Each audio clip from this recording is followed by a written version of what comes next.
আমি দেখিছোঁ যে এতিয়াও বিশেষকৈ বঙাইগাঁও জিলাৰ অভয়পুৰী সমষ্টিৰ অন্তৰ্গত বহু ঠাইত এতিয়াও বেদখল কাৰ্য চলি আছে আৰু সেই বেদখল কাৰ্য যিসমূহ আছে বিশেষকৈ প্ৰায় আমি দেখিছোঁ যে কৰিয়া পাথাৰত দেখিছোঁ প্ৰায় তাত দেখিছোঁ এনক্ৰ'চাৰ 383 গৰাকী বিভিন্ন স্থানৰ পৰা আহি তেওঁলোকে তাত দখল কৰি আছে ঠাই আৰু আমি যদি সৰ্বমুঠ চাওঁ তেতিয়া আমি দেখিছোঁ যে 320 বিঘা মাটিত তেওঁলোকে দখল কৰি আছে আৰু 320 বিঘা মাটিত এনক্ৰ'চ কৰাই অকল নহয় আৰু টোটেল এৰিয়া যদি আমি চাওঁ 960 বিঘা মাটি দখল কৰি আছে। কিন্তু ডাঙৰ কথাটো হৈছে কি দখলদাৰীসকলে বিভিন্ন মানুহক বিভিন্ন ধৰণৰ তেওঁলোকে কাটিজ পেপাৰৰ দলিল বনাই পেলাই ৰেজিষ্টাৰ্ড নকৰাকৈ যিহেতু মাটি খাছ মাটি সেইসমূহ মাটি এতিয়া বিক্ৰী কৰা আৰম্ভ কৰিছে। মই এই অঞ্চলৰ ৰাইজক এইটোৱে আহ্বান জনাম যে এইসকল ভুৱা ব্যক্তিৰ পৰা যাতে কোনো ধৰণৰ মাটি যাতে কিনা বেচা দলিল যাতে নকৰে, কাৰণ কিয় যিহেতু মাটিখিনি আগন্তুক দিনত উচ্ছেদ নিশ্চিত ওপৰত হ'ব। ঠিক তেনেকুৱাকৈ যদি আমি দেখোঁ ভঁৰালকুণ্ডি বিলতো আমি দেখিছোঁ প্ৰায় 496 জন ব্যক্তিয়ে তাত মাটি এনক্ৰ'চ কৰিছে আৰু সেই এনক্ৰ'চ কৰা মাটি যদি চাওঁ আমি 378টা বিঘা, এই 378 বিঘা আৰু লগতে 900 প্ৰায় অলমষ্ট আমি দেখিছোঁ প্ৰায় 1,500 বিঘা মাটি বেদখল হৈ আছে।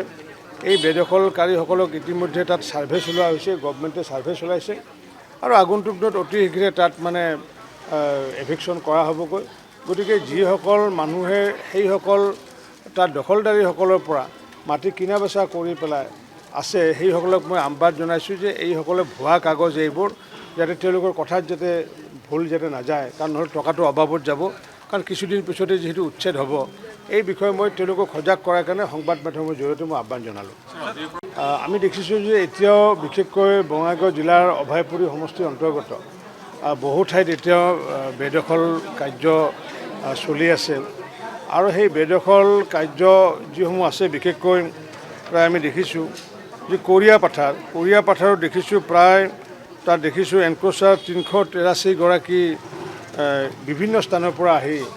তেওঁলোকে তাত দখল কৰি আছে ঠাই আৰু আমি যদি সৰ্বমুঠ চাওঁ তেতিয়া আমি দেখিছোঁ যে 320 বিঘা মাটিত তেওঁলোকে দখল কৰি আছে আৰু 320 বিঘা মাটিত এনক্ৰ'চ কৰাই অকল নহয় আৰু টোটেল এৰিয়া যদি আমি চাওঁ 960 বিঘা মাটি দখল কৰি আছে। কিন্তু ডাঙৰ কথাটো হৈছে কি দখলদাৰীসকলে বিভিন্ন মানুহক বিভিন্ন ধৰণৰ তেওঁলোকে কাটিজ পেপাৰৰ দলিল বনাই পেলাই ৰেজিষ্টাৰ্ড নকৰাকৈ যিহেতু মাটি খাছ মাটি সেইসমূহ মাটি এতিয়া বিক্ৰী কৰা আৰম্ভ কৰিছে। মই এই অঞ্চলৰ ৰাইজক এইটোৱে আহ্বান জনাম যে এইসকল ভুৱা ব্যক্তিৰ পৰা যাতে কোনো ধৰণৰ মাটি যাতে কিনা বেচা দলিল যাতে নকৰে, কাৰণ কিয় যিহেতু মাটিখিনি আগন্তুক দিনত উচ্ছেদ নিশ্চিত ওপৰত হ'ব। ঠিক তেনেকুৱাকৈ যদি আমি দেখোঁ ভঁৰালকুণ্ডি বিলতো আমি দেখিছোঁ প্ৰায় 496 জন ব্যক্তিয়ে তাত মাটি এনক্ৰ'চ কৰিছে আৰু সেই এনক্ৰ'চ কৰা মাটি যদি চাওঁ আমি 378টা বিঘা, এই 378 বিঘা আৰু লগতে 900 প্ৰায় অলমষ্ট আমি দেখিছোঁ প্ৰায় 1,500 বিঘা মাটি বেদখল হৈ আছে।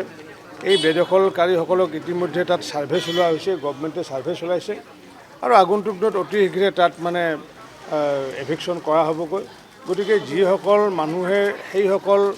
তাত দখলদাৰীসকলৰ পৰা মাটি কিনা বেচা কৰি পেলাই আছে সেইসকলক মই আহ্বান জনাইছোঁ যে এইসকলে ভুৱা কাগজ এইবোৰ যাতে তেওঁলোকৰ কথাত যাতে ভুল যাতে নাযায়, কাৰণ নহ'লে টকাটো অবাবত যাব, কাৰণ কিছুদিন পিছতে যিহেতু উচ্ছেদ হ'ব। এই বিষয়ে মই তেওঁলোকক সজাগ কৰাৰ কাৰণে সংবাদ মাধ্যমৰ জৰিয়তে মই আহ্বান জনালোঁ।